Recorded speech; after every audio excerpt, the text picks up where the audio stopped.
Hello everyone, welcome back to Brahmaware capital. चलिए कल का ट्रेडिंग प्लान बनाते हैं साथ में मिलके। निफ्टी 50 और बैंक निफ्टी की मैं ढंग से एनालिसिस करने वाला हूँ।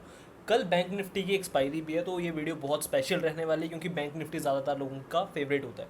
तो बैंक निफ्टी हम निफ्टी 50 के बाद कवर करते हैं। तो बिना किसी देरी के शुरू करते हैं। ये निफ्टी 50 का चार्ट है वन डे के टाइम फ्रेम पे। सबसे पहले जब भी मैं एनालिसिस करता हूँ, आप ये चीज़ समझिए, मैं बड़े टाइम फ्रेम पे एनालिसिस करना प्रेफर करता हूँ क्योंकि शॉर्टर टाइम फ्रेम पे जब भी मैंने ये चीज़ फील करी है, जब भी मैं एनालिसिस करता हूँ तो मैं कभी कभी बहुत ज़्यादा बायस हो जाता हूँ कि मुझे बुलिश रहना है या फिर मुझे बेरिश रहना है। अगर मैं वन डे के टाइम फ्रेम पे देखता हूँ, so I can actually look at the market at much more profound level. तो स्टार्टिंग में हमेशा मेरे लिए जो चीज़ वर्क करती है, आपको भी मैं वही बताऊंगा। वन डे के टाइम फ्रेम पे निफ्टी 50 फिलहाल कुछ ऐसा दिख रहा है। अब मैंने आपको बताया था ऑल टाइम हाई का रेजिस्टेंस निफ्टी 50 अप्रोच कर रहा है। आज निफ्टी 50 ने एग्जैक्टली उसी पॉइंट से रिजेक्ट किया है। शार्प रिजेक्शन यहाँ पे निफ्टी ने दिखाई थी। अब पॉसिबिलिटीज़ क्या हैं? अगर मार्केट इसके ऊपर निकल जाता है तो प्रोबेबिलिटीज़ काफ़ी हाई है कि हमें एक अपसाइड का मूव देखने को मिल सकता है। इसके नीचे तो जब तक मार्केट रहेगा, कुछ बेरिश प्राइस एक्शन रहेगा, साइडवेज रहेगा, तो स्लाइटली बेरिश प्लान करके मैं चलने वाला हूँ। अब इंट्रा डे में कल मैं ट्रेड कैसे प्लान करने वाला हूँ, मैं आपको उसके बारे में बताने वाला हूँ। उसके लिए मैं 15 मिनट्स का टाइम फ्रेम यूज़ करता हूँ। तो ये हम आ गए हैं 15 मिनट्स के टाइम फ्रेम पे। ओके, तो निफ्टी 50 फिलहाल कुछ ऐसा दिख रहा है। ये मेरे ऑल टाइम हाई का रेजिस्टेंस है 25082.90 के आसपास वाला लेवल। अब बात कर लेते हैं सपोर्ट की। मेरा जो सबसे नियरेस्ट सपोर्ट वाला जोन रहने वाला है वो ये रहेगा, विच इज़ 24860 के आसपास वाला जो ये जोन है मेरे लिए इंपॉर्टेंट सपोर्ट रहने वाला है। अगर मार्केट देखो, वैसे तो ये ऐसा लेवल है कि यहाँ से शार्प रिजेक्शन मैं एक्सपेक्ट करता हूँ। आज मार्केट ने सेकंड हाफ में टर्न हुआ भी था, डाउन साइड की तरफ मार्केट आया था, तो अच्छा ट्रेड यहाँ पे मिल सकता था। अब अगर मार्केट इसको एकदम से तोड़ देता है तब भी मेरी इतनी बुलिश की कन्विक्शन नहीं है। मार्केट जब तक अच्छी देर यहाँ पे टाइम स्पेंड ना कर ले, अच्छे खासे बायर्स को यहाँ पे वो एक्यूमुलेट ना कर दे, उसके बाद अगर ये ब्रेकआउट देता है तो मेरी कन्विक्शन इस ट्रेड में ज़्यादा हो जाएगी कि कल एक हैवी अपसाइड का मूव मेरे को एक्सपेक्टेड है। बट ये है कि कंसोलिडेशन मिनिमम आधे घंटे की तो होनी चाहिए, तब मेरी कन्विक्शन बनेगी ट्रेड में। अदरवाइज यहाँ पे फेक ब्रेकआउट के चांसेस बहुत ज़्यादा होते हैं, तो उस चीज़ को मैं अवॉइड करूँगा। डायरेक्ट ब्रेकआउट होगा, कहीं ना कहीं मैं बेरिश अपॉर्चुनिटी ढूंढूंगा, एग्रेसिवली बुलिश तो नहीं जाऊँगा। अब हम बात कर लेते हैं कि मार्केट अगर फ्लैट ओपन होता है, तो इसको मैं एक बार रिमूव कर देता हूँ। ये मेरे ऑल टाइम हाई का रेजिस्टेंस था।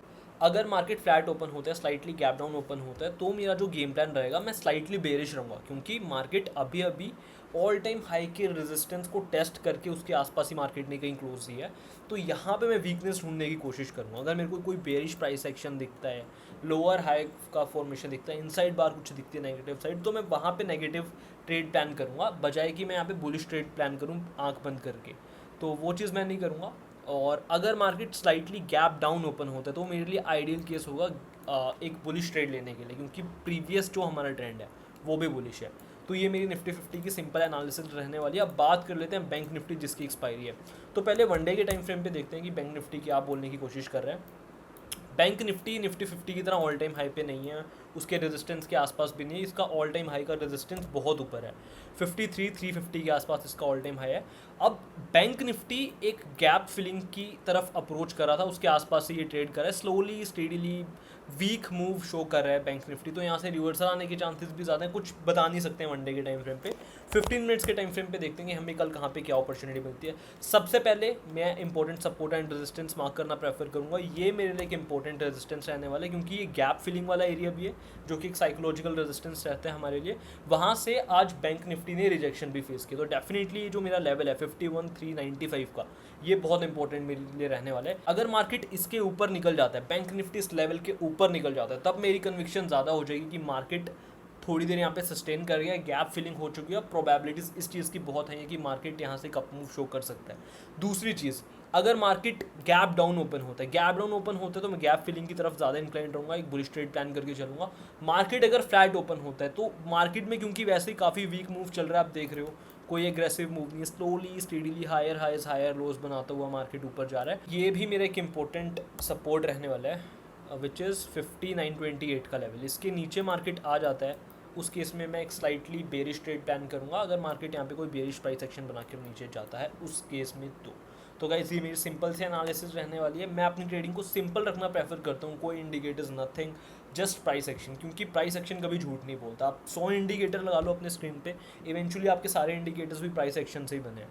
That is all for today guys. I hope आपको वीडियो अच्छी लगी होगी। वीडियो अच्छी लगी होगी तो make sure to subscribe this channel. Thank you.